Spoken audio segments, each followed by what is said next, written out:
الحمد لله نحمده ونستعينه ونستغفره ونعوذ بالله من شرور أنفسنا ومن سيئات أعمالنا من يهده الله فلا مضل له ومن يضلله فلا هادي له وأشهد أن لا إله إلا الله وحده لا شريك له وأشهد أن محمدا عبده ورسوله يا أيها الذين آمنوا اتقوا الله حق تقاته ولا تموتن إلا وأنتم مسلمون يا أيها الناس اتقوا ربكم الذي خلقكم من نفس واحدة وخلق منها زوجها وبث منهما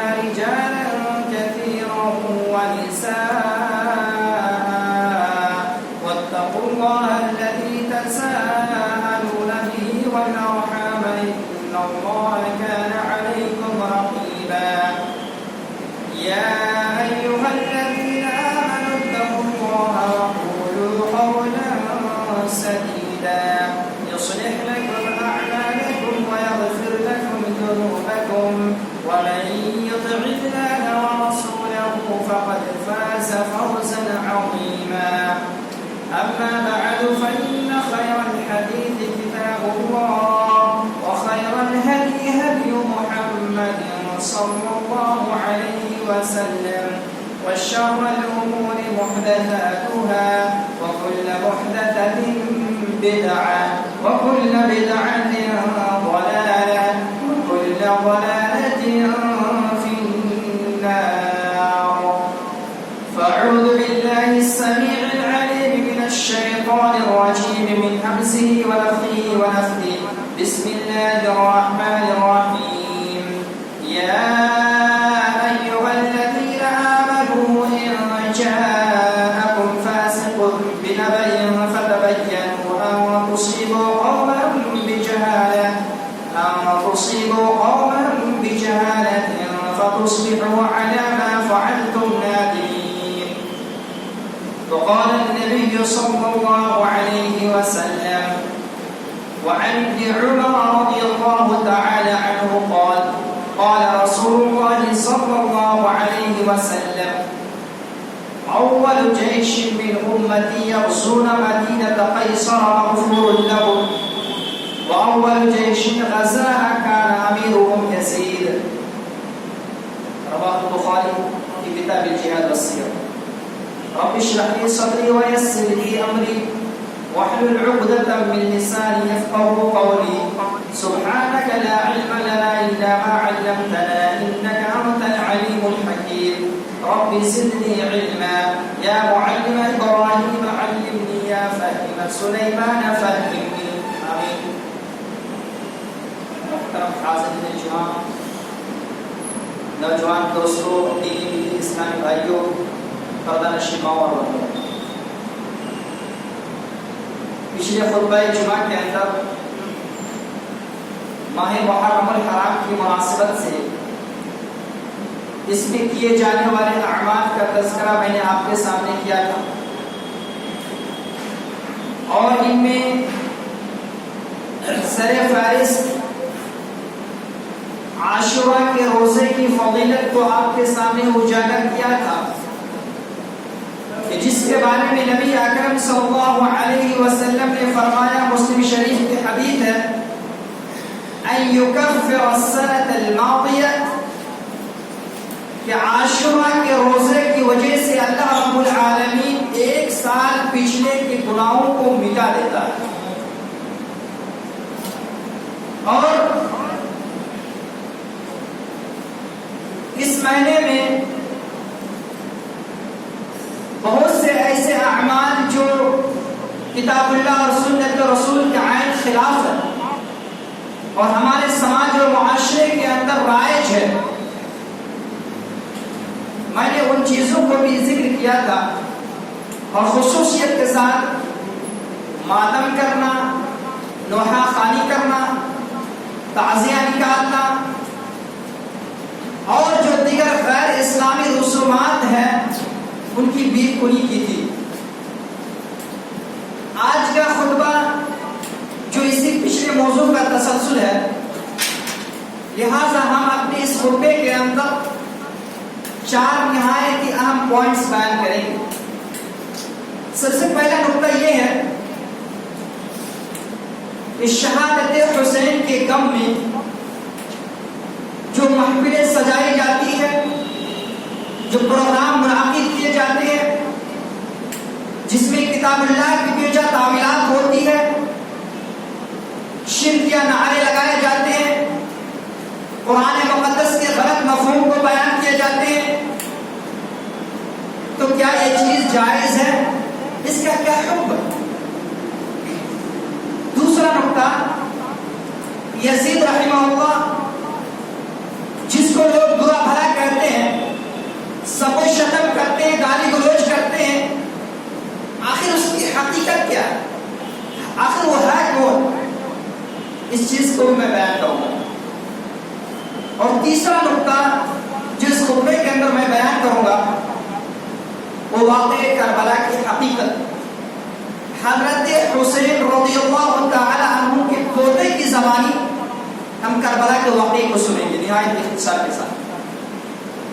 اور چوتھا پوائنٹ کہ حضرت حسین رضی اللہ تعالی عنہ کے قاتل کون ہے، اصل مجرم کون لوگ، وہ ملعون لوگ کون ہے جس نے نواسہ رسول حضرت حسین رضی اللہ تعالی عنہ کو قتل کیا، شہید کیا، آخر وہ لوگ ہے کون؟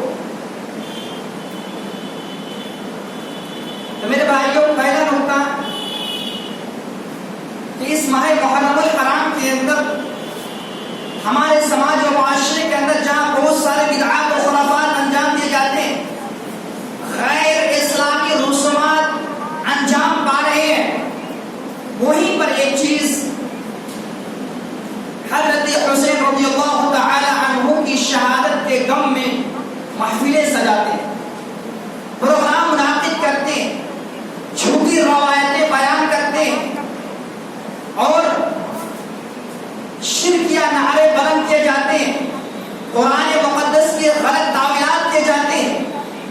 کیا یہ شریعت کی نگاہ میں جائز ہے؟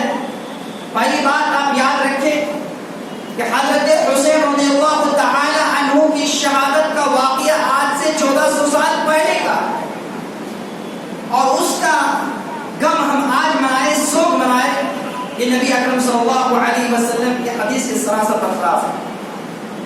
آپ صلی اللہ علیہ وسلم نے کسی بھی میت پر 3 دن سے زیادہ سوگ منانے کی اجازت نہیں دی ہے، سوائے بیوی کے الا 4 اشہر و 10.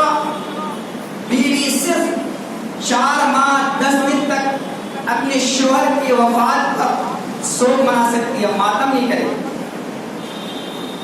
حضرت حسین رضی اللہ تعالی عنہ آج سے 1400 سال پہلے شہید ہو گئے اور اس کا سوگ آج مناتے ہیں، جو نبی اکرم صلی اللہ علیہ وسلم کی حدیث کے سراست خلاف ہے.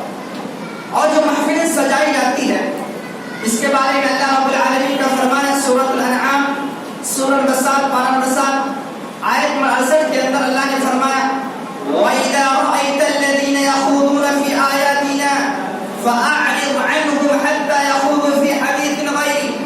کہ اے نبی، جب آپ ان لوگوں کو دیکھیں جو قرآن مقدس کی ہمارے آیتوں میں غور و خوض کرتے ہیں، ہمارے آیتوں کا غلط مفہوم نکالتے ہیں، بیجا تعویلات کرتے ہیں، بے تکی باتوں میں مشغول رہتے ہیں، آپ ان لوگوں سے اعراض کریں، آپ ان لوگوں کی مجلس میں نہ جائیں.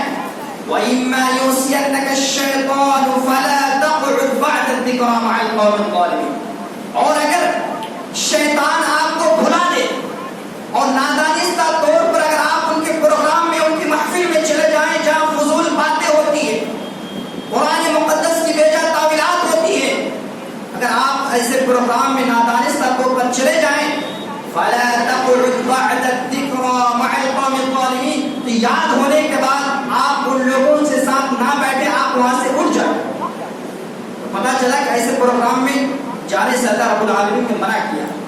جو اس طرح کی محفلیں سجاتے ہیں، فضول باتیں کرتے ہیں، لا یعنی باتوں باتوں میں مشغول رہتے ہیں، یہ عمل جہنم میں لے جانے والا ہے۔ اللہ رب العالمین سورۃ المدثر کا ارشاد فرماتا ہے فی جنات یتساءلون عن المجرمین ما سلککم فی سقر قالوا لم نک من المصلین ولم نک نطعم المسکین وكنا نخوض مع الخائضین وكنا نكذب بیوم الدین حتی اتانا الیقین۔ کہ جب جنتی جنت کے اندر چلے جائیں گے، جہنمی جہنم کے اندر چلے جائیں گے، تو جنتی جہنمیوں سے سوال کریں گے ما سلککم فی سقر، تمہیں کن چیزوں نے جہنم کے اندر ڈال دیا، کس عمل کی وجہ سے تم جہنم کے اندر گر رہے ہو، جہنم کے مزہ چکھ رہے ہو؟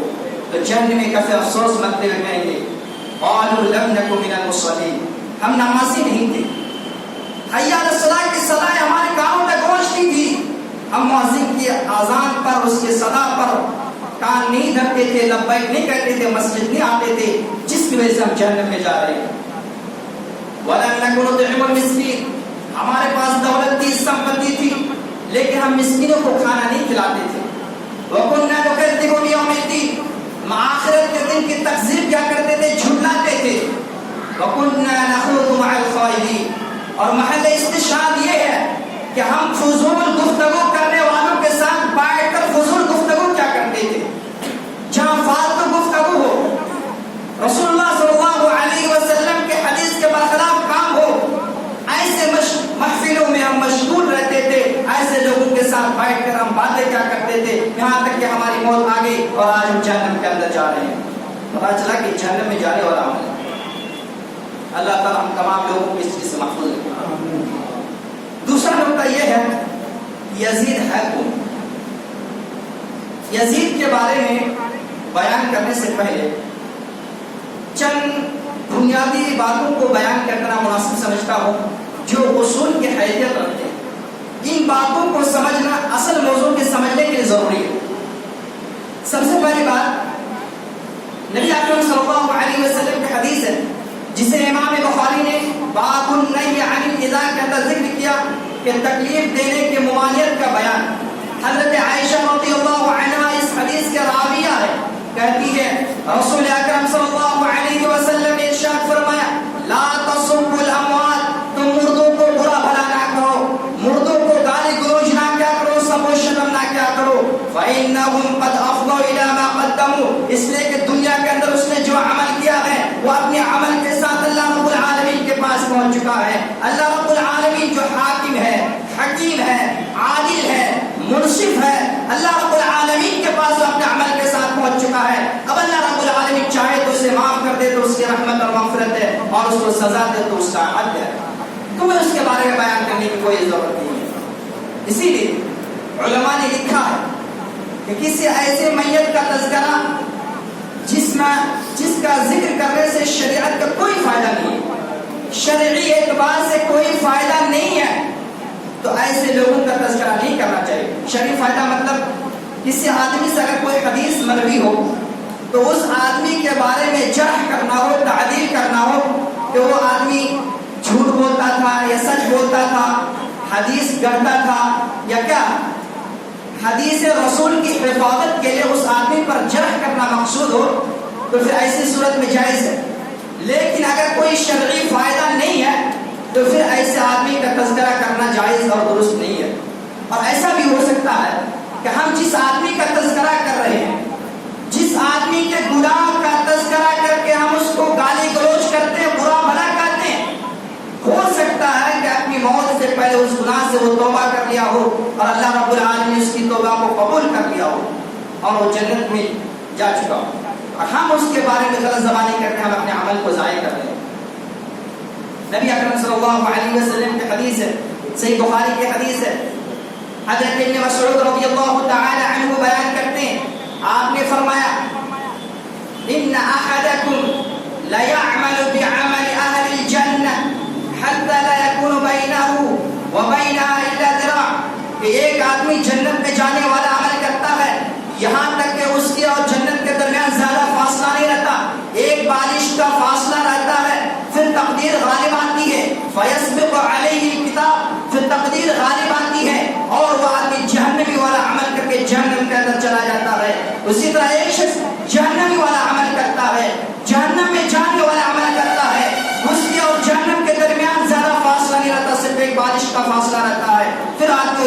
جانے والا عمل کرتا پھر جنت میں چلا جاتا ہے، ہمیں معلوم نہیں ہے. اسی لیے کسی میت کے بارے میں ہمیں برا بھلا نہیں کرنا چاہیے. اور ایک بات کہ جب ہم حضرت حسین اور یزید کا ذکر کرتے ہیں تو اس بات کو یاد رکھیں کہ ہم ان دونوں کے درمیان کمپیئر نہیں کرتے، ان دونوں کے درمیان ہم موازنہ اور مقارنہ نہیں کرتے، بلکہ ہمارا یہ عقیدہ ہے کہ حضرت حسین رضی اللہ تعالیٰ عنہ کے آگے یزید کی کوئی حیثیت آئی نہیں، کوئی ویلو آئی نہیں، بلکہ ہم تو یہ کہتے ہیں کہ حضرت حسین رضی اللہ تعالیٰ عنہ کے جوتی کے نیچے جو گرد و غبار ہوتے ہیں اس کی جن کی حیثیت اور حضرت یزید رحمہ اللہ کی حیثیت نہیں ہے. ہم اس کے بالمقابل کھڑے کر ہی نہیں سکتے، کہاں صحابی کہاں غیر صحابی، برابر ہو ہی نہیں سکتے.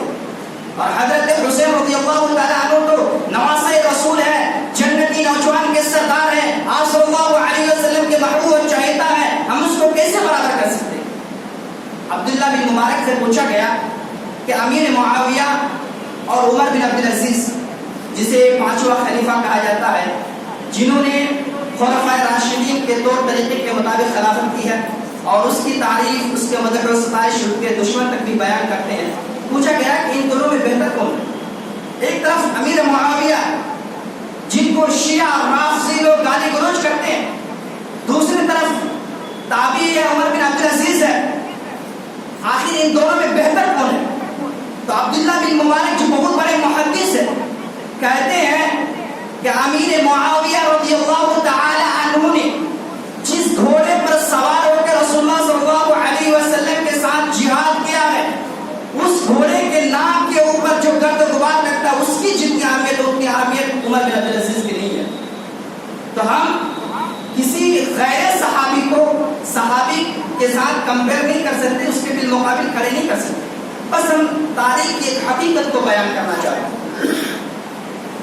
یزید جو حضرت امیر معاویہ رضی اللہ تعالی عنہ کے لخت جگر ہے، بیٹے ہیں، اور نبی اکرم صلی اللہ علیہ وسلم کے حدیث کی روشنی میں وہ بخشے بخشائے ہوئے ہیں، کیونکہ صحیح بخاری کی حدیث ہے جسے امام بخاری نے کتاب الجہاد والسیر کے اندر نقل کیا ہے. راوی حدیث حضرت ابن عمر رضی اللہ تعالی عنہ ہے، کہتے ہیں آپ صلی اللہ علیہ وسلم نے ارشاد فرمایا اول جیش من امتی یغزون مدینہ قیصر مغفور لهم، کہ میری امت کا وہ پہلا لشکر، پہلا دستہ جو قیصر کی سرزمین پر حملہ آور ہوگا، جو قسطنطنیہ کی سرزمین پر حملہ کرے گا، وہ مغفور ہے، وہ بخشے بخشائے ہوئے ہے. واول جیش غزا، اور پہلا لشکر جنہوں نے قیصر کی سرزمین پر حملہ بولا ہے، کان امیرہم یزید، اس کے امیر، اس کے کمانڈر یزید رحمہ اللہ تھے. تو پتا چلا کہ یزید رحمہ اللہ جس جنگ کے کمانڈر تھے، اس جنگ کے بارے میں آپ صلی اللہ علیہ وسلم نے فرمایا کہ جتنے لوگ اس میں شریک ہوں گے سارے کے سارے بخشے بخشائے ہوئے ہیں، کہ اس کی فضیلت اور اس کی عظمت پر دلالت کرتی ہے. اور مسلم شریف کی ایک حدیث میں دو سمندری لشکر کی فضیلت کو بیان کیا گیا ہے، جس کے راویہ حضرت ام حرام رضی اللہ تعالی عنہا ہے. کہتی ہے میں نے رسول اکرم صلی اللہ علیہ وسلم کو بیان کرتے ہوئے سنا کہ میری امت کا وہ پہلا لشکر جو سمندری سفر کو طے کر کے جہاد کرنے کے لیے جائے گا، انہوں نے اپنے اوپر جنت کو واجب قرار لیا ہے. حضرت ام حرام کہتی ہے اے اللہ کے نبی کیا میں ان میں سے ہوں گی یا نہیں؟ آپ نے فرمایا کہ ہاں تم ان میں سے ہوں گے. پھر آپ نے فرمایا کہ میری امت کا پہلا لشکر جو قیصر پر قسطنطنیہ پر حملہ کرے گا وہ مغفور لہم ہے، وہ سارے کے سارے بخشے بخشائے ہوئے ہیں. پھر ام حرام کہتی ہے اللہ کے نبی میں ان میں سے ہوں گی یا نہیں؟ آپ نے فرمایا کہ نہیں. اور اس لشکر کے کمانڈر یزید رحمہ اللہ تھے. آپ ذرا تصور کریں، یہ جنگ سن 52 ہجری کے اندر لڑی گئی یزید رحمہ اللہ کی کمانڈنگ میں، اور حضرت حسین رضی اللہ تعالی عنہ سن 52 ہجری کے اندر یزید کی کمانڈنگ میں جنگ کر رہے ہیں. میزبان رسول حضرت ابو ایوب انصاری رضی اللہ تعالی عنہ بھی یزید رحمہ اللہ کی کمانڈنگ میں وہ جنگ لڑ رہے ہیں. یہاں تک کہ ابو ایوب انصاری رضی اللہ تعالی عنہ نے یہاں تک کہا اپنی موت سے پہلے، چونکہ اس جنگ کے اندر اس کی وفات ہوئی تھی، اس کی موت ہوئی تھی، انہوں نے اپنے وفات سے پہلے یہ وصیت کی یزید کو کہ میری نماز جنازہ یزید پڑھائیں گے. آپ اندازہ کریں کہ اگر کوئی شرابی ہو، کبابی ہو، جواری ہو، بے نمازی ہو، حدود اللہ کی پامالی کرنے والے ہو، شریعت اسلامیہ کے برخلاف کام کرنے والا ہو، ایسے شخص کو میزبان رسول ابو ایوب انصاری نماز پڑھانے کی وصیت کریں گے؟ کبھی نہیں کر سکتے۔ حضرت ابو ایوب انصاری رضی اللہ تعالیٰ عنہ تو ایسے ہیں جو نہایت ہی حق گو تھے، نہایت ہی حق بات بتانے میں کسی کی رعایت نہیں کرتے تھے۔ صحیح بخاری کتاب النکاح کی ایک روایت ہے، حضرت ابن عمر رضی اللہ تعالی عنہ نے ابو ایوب انصاری رضی اللہ تعالی عنہ کو انوائٹ کیا، دعوت دی۔ حضرت ابو ایوب انصاری رضی اللہ تعالی عنہ ان کے گھر آئے، جب داخل ہوئے تو دیوار پر تصویر زدہ پردہ لٹکا ہوا۔ حضرت ابو ایوب انصاری رضی اللہ تعالی عنہ نے جب اس پردے کو دیکھا تو کہا کہ پردہ کیسا؟ تو حضرت ابن عمر رضی اللہ تعالی عنہ نے کہا کہ میں یہ پردہ لگانا نہیں چاہ رہا تھا، لیکن عورتوں نے مجھے مجبور کر دیا لگانے کو۔ تو ابو ایوب انصاری رضی اللہ تعالی عنہ کہتے ہیں من كنت اخشى عليه ولم اكن اخشى عليك والله لا اتهم لكم ابدا، رواه البخاری فی کتاب النکاح۔ امام بخاری نے اس کتاب کو، اس حدیث کو کتاب النکاح کے اندر جو نکاح کا چیپٹر ہوا بیان کیا۔ ابو ایوب انصاری رضی اللہ تعالیٰ عنہ کہتے ہیں مجھے یہ خوف تھا، مجھے یہ خدشہ کا ڈر تھا کہ لوگ تصویر والے پردہ اپنے گھر کے اندر لٹکائیں گے۔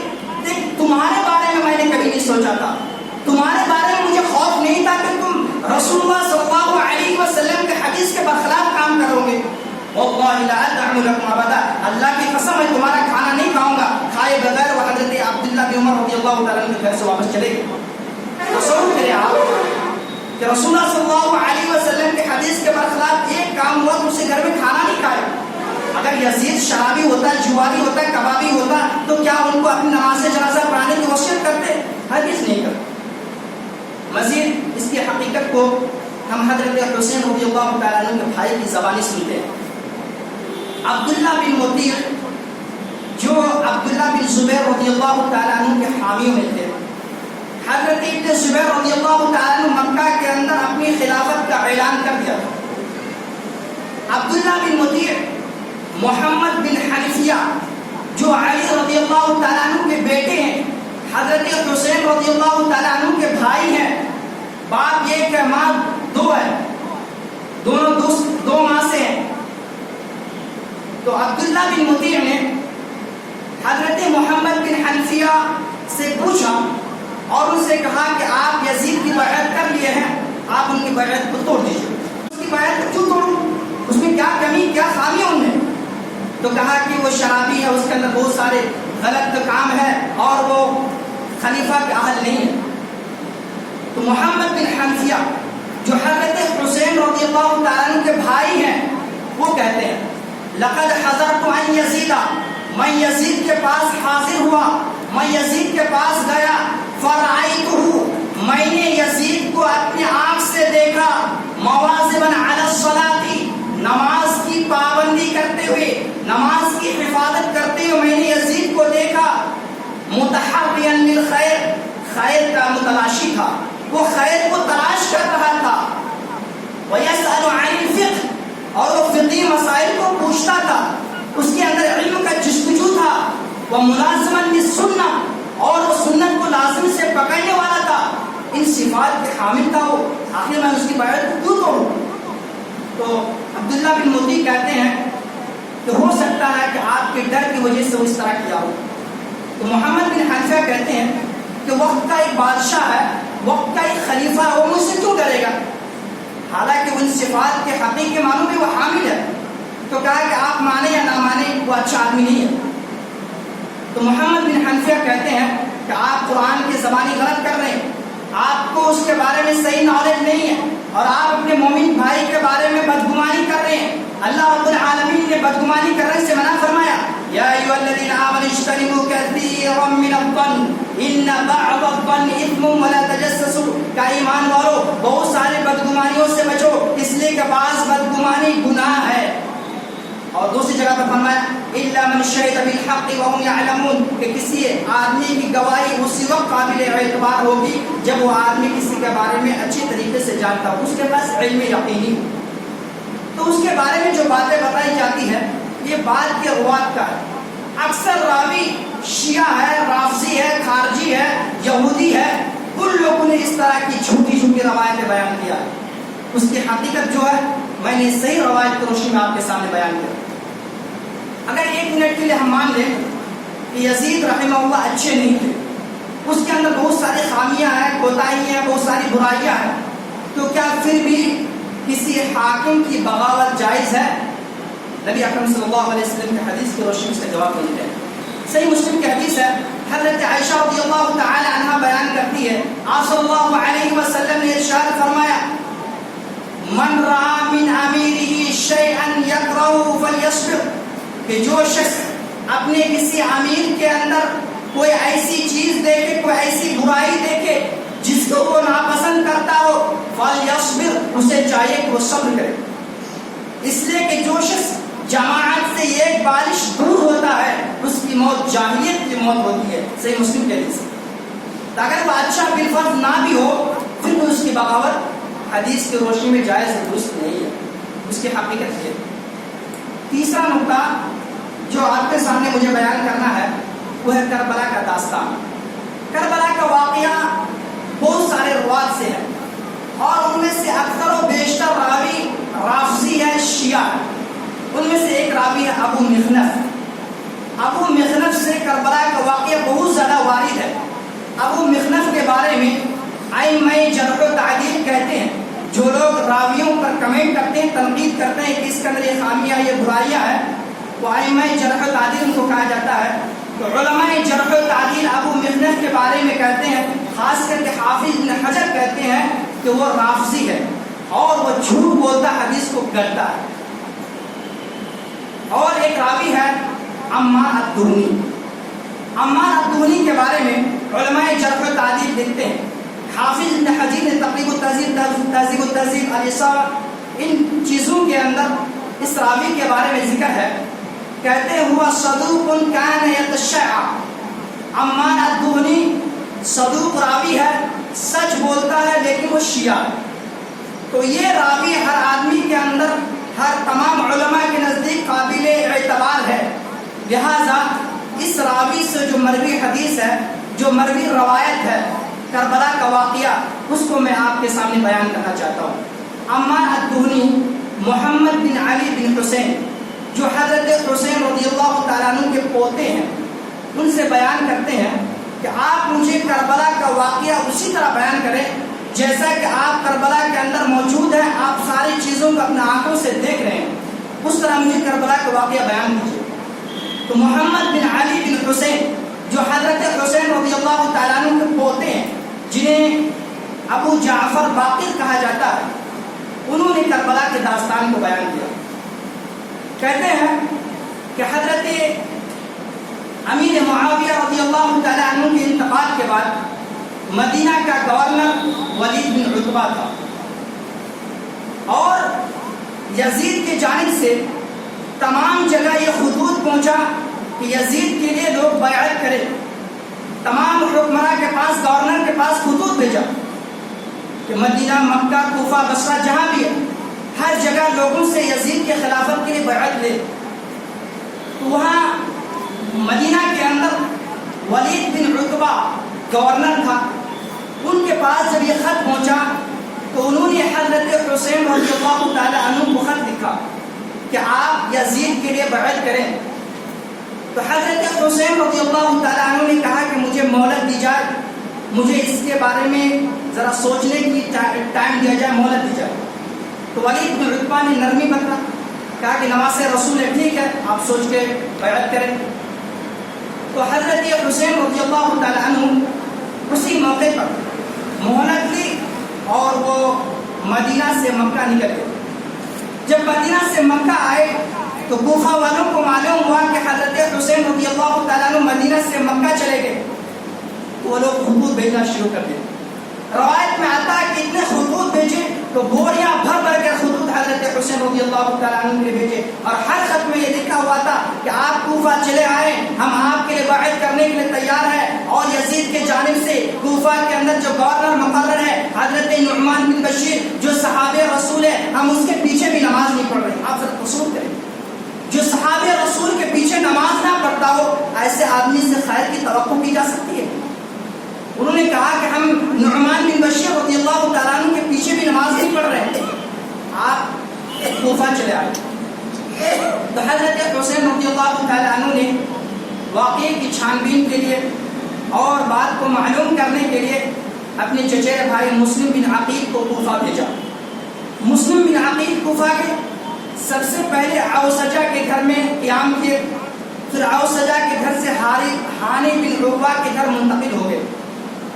اس بات کا علم جب حضرت نعمان بن بشیر رضی اللہ تعالیٰ عنہ کو ہوا تو حضرت نعمان بن بشیر رضی اللہ تعالیٰ عنہ نے یزید کے لیے ایک خط بھیجا.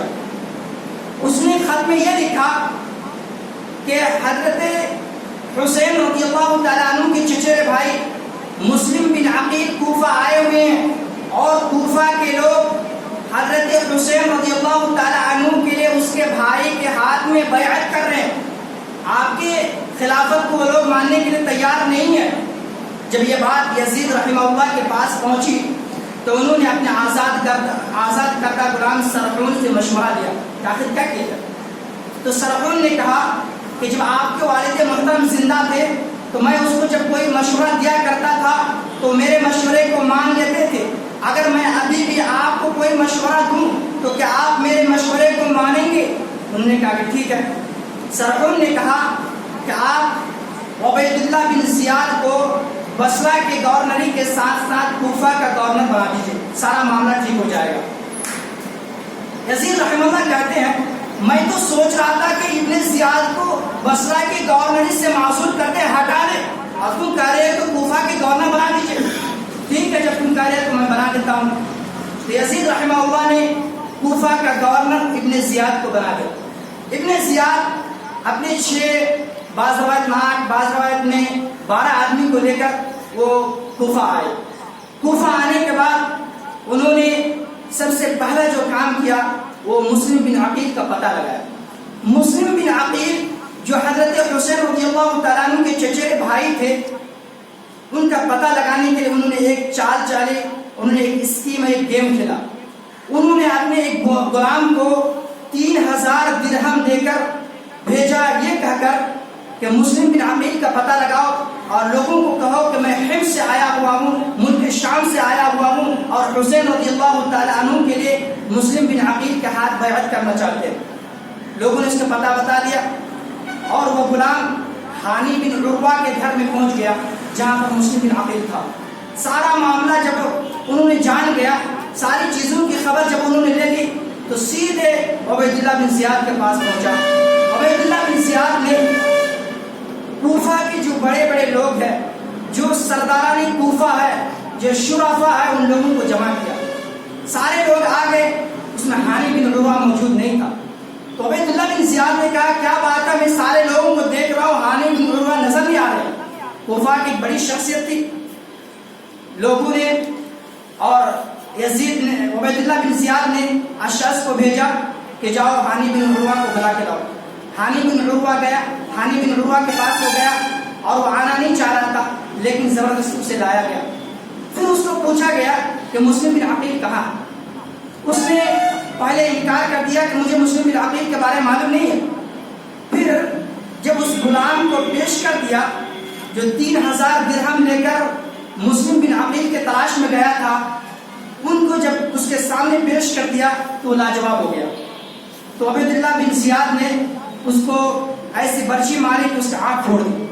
اس نے اس کے قبیلے والے دشمنی میں آ گئے اور قصر عمارت کو گھیر دیا.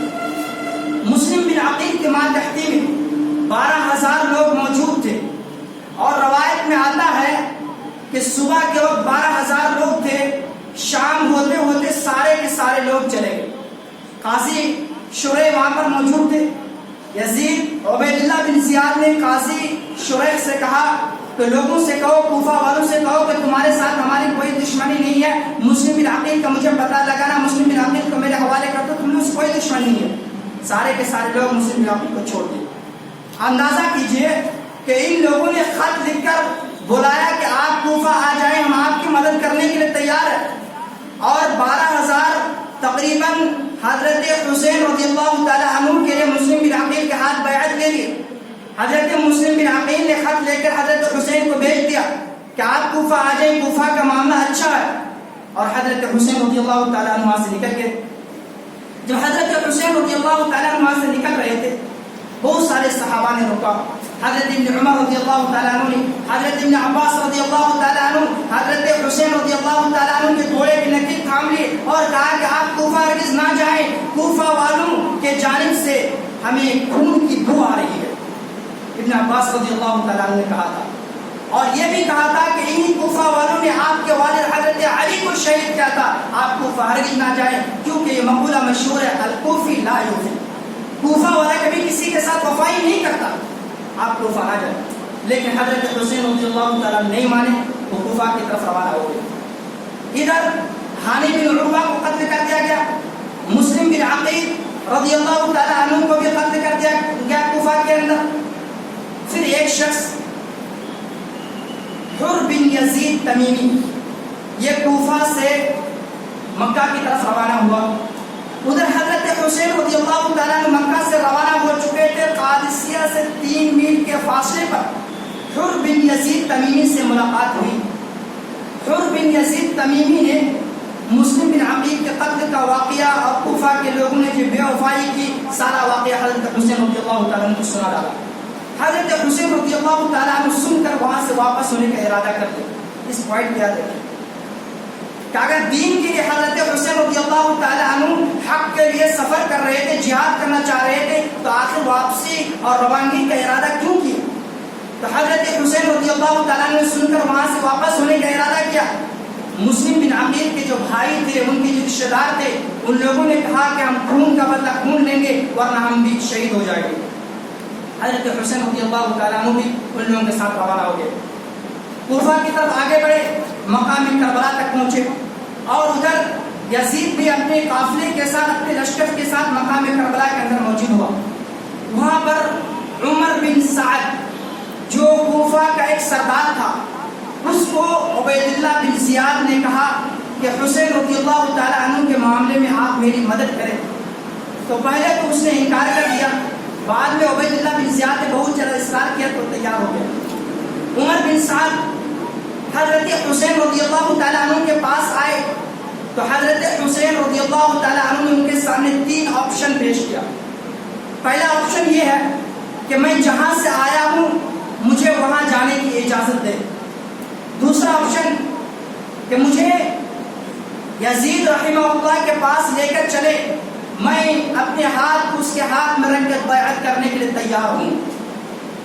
تیسرا آپشن کہ مجھے میرا راستہ چھوڑ دیں، میں کسی اسلامی سرحد کو پہنچ جاؤں گا، وہاں جا کے میں اپنی زندگی گزاروں گا. تینوں آپشن کو پیش کیا. عمر بن سعد مان گیا. اس نے جا کے عبید اللہ بن زیاد کے سامنے کہا. عبید اللہ بن زیاد نے کہا کہ نہیں، یزید کے لیے ابھی میرے پاس بیعت کرے، یزید کے لیے میرے ہاتھ بیعت کرے، حسین کو بیعت کرنا پڑے گا. حضرت حسین رضی اللہ تعالیٰ عنہ تیار نہیں ہوئے. بالآخر جنگ شروع ہو گئی. پھر جنگ شروع ہو گئی، سارے کے سارے لوگ مارے گئے. اور یہاں پر ایک نقطہ یہ بھی بتا دیں کہ حضرت حسین رضی اللہ تعالیٰ عنہ جو مکہ سے روانہ ہوئے تھے تو اس وقت گھوڑے کی تعداد جو سوار تھے 50 تھے تقریباً، اور جو پیدل تھے وہ 100 کے قریب تھے. جب وہ سارے لوگ آئے اور عبید اللہ بن زیاد کے ساتھ جب مقابلہ ہوا تو حضرت حسین رضی اللہ تعالیٰ عنہ کے لشکر مارے گئے. اور اس بات کو آپ یاد رکھیے تو عبید اللہ بن زیاد کے لشکر میں کوئی شامی فوج نہیں تھا. اس کے ساتھ جتنے بھی فوج تھے سارے کے سارے کوفی تھے. آپ تصور کریں کہ کوفہ والوں نے کہا کہ آپ کوفہ آ جائیں، ہم آپ کی مدد کرنے کے لیے تیار ہیں. اور انہی کوفیوں نے حضرت حسین رضی اللہ تعالیٰ عنہ کو شہید کیا. اس موقع پر حضرت حسین رضی اللہ تعالیٰ عنہ نے کہا تھا کہ اللہ تو ان لوگوں سے بدلا لے جن لوگوں نے میرے ساتھ دغا کیا ہے، میرے ساتھ دھوکہ کیا ہے. اور حضرت حسین رضی اللہ تعالیٰ عنہ کا جو سر قلم کیا تھا، آپ کے سر کو تن سے جو جدا کیا تھا، وہ ہانی بن عروہ کے قبیلے کے ایک شخص، مزدوج کا ایک شخص تھا. اور مزہج قبیلے کے لوگوں نے حضرت حسین رضی اللہ تعالیٰ عنہ کو خط لکھ کر بھیجا اور اس کے خطوط کی وجہ سے حضرت حسین رضی اللہ تعالیٰ عنہ کو آنا چاہ رہے تھے. آپ اندازہ لگائیے, ان لوگوں نے بلا کر انہی لوگوں نے اس کو شہید کیا, اور وہی لوگ, وہی یہودی, وہی رافضی, وہی شیعہ لوگ آج ماتم منا رہے ہیں. ان لوگوں کے ماتم منانے کا واقعہ پرانا ہے. ان لوگوں کی ہمیشہ سے یہ سازش رہی ہے کہ مارنے کے بعد, دھوکہ دینے کے بعد خود رونا دھونا کرتے ہیں. اس طرح کا واقعہ قرآن مجید کے اندر بھی موجود ہے. حضرت یوسف علیہ السلام کو ان کے بھائیوں نے لے کر گیا اور لے جانے کے بعد ان کو کنویں میں ڈال دیا, اور وہی لوگ روتے ہوئے عشاء کے بعد اپنے باپ کے پاس پہنچا اور جا کر کہا قالوا انا ذهبنا نستبق وتركنا يوسف عند متاعنا فاكله الذئب, کہ ہم کھیل رہے تھے, بھیڑیا آیا اور یوسف کو کھا گیا, اور روتے ہوئے گیا. حضرت یوسف علیہ السلام کو کنواں کے اندر انہی لوگوں نے ڈالا اور وہی لوگ روتے ہوئے گیا. یہ لوگ جو آج روتے دھوتے ماتم مناتے ہیں, انہی لوگوں نے حضرت حسین رضی اللہ تعالیٰ عنہ کو شہید کیا, اور آج یہی لوگ ہوتے ہیں. ان کے جو اصل قاتل ہے, اس کے بارے میں ایک حدیث موجود ہے صحیح بخاری کے اندر. حضرت ابن عمر رضی اللہ تعالیٰ عنہ سے ایک مسئلہ پوچھا گیا کہ احرام کی حالت میں مچھر کو مار سکتے ہیں یا نہیں. تو حضرت ابن عمر رضی اللہ تعالیٰ عنہ نے جواب دیا کہ وہ لوگ مجھے یہ سوال پوچھتے ہیں, میرے پاس یہ مسئلہ دریافت کرتا ہے جن لوگوں نے رسول اللہ صلی اللہ علیہ وسلم کے نواسے کو شہید کیا, حالانکہ میں نے آپ صلی اللہ علیہ وسلم کی زبانیں سنی, آپ نے فرمایا کہ یہ دونوں دنیا کے اندر میرے دو پھول ہیں, اور یہ لوگ نبی اکرم صلی اللہ علیہ وسلم کے نواسے کو شہید کرنے کے بعد پوچھتے ہیں کہ حرام کی حالت میں مچھر مار سکتے ہیں یا نہیں. تو پتہ چلا کہ یہ کوفی لوگ حضرت حسین رضی اللہ تعالیٰ عنہ کے اصل قاتل اور اصل مجرم ہے. وقت ختم ہو رہا ہے.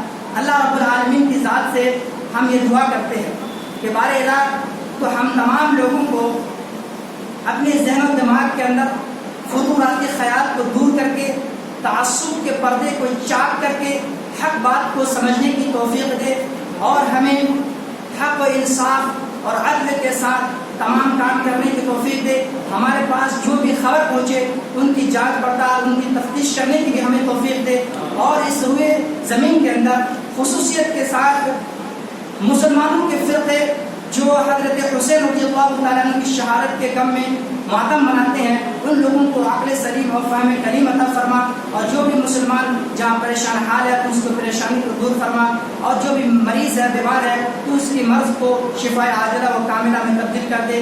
جو قرض کے نیچے دبے ہوئے ہیں بار الہ اس کے لیے کوئی سبیل, کوئی راستہ نکال دے. اللہم من احییت منا فاحی علی الاسلام ومن توفیت منا فتوفى علی الایمان. کہ اللہ تو ہمیں جب تک زندہ رکھ, اسلام کی حالت میں, ایمان کی حالت میں زندہ رکھ, اور جب بھی ہمارا خاتمہ و خاتمہ بالخیر ہو. اقول قولی ھذا واستغفر اللہ لي ولكم ولسائر المسلمين واستغفروه انه هو الغفور الرحيم.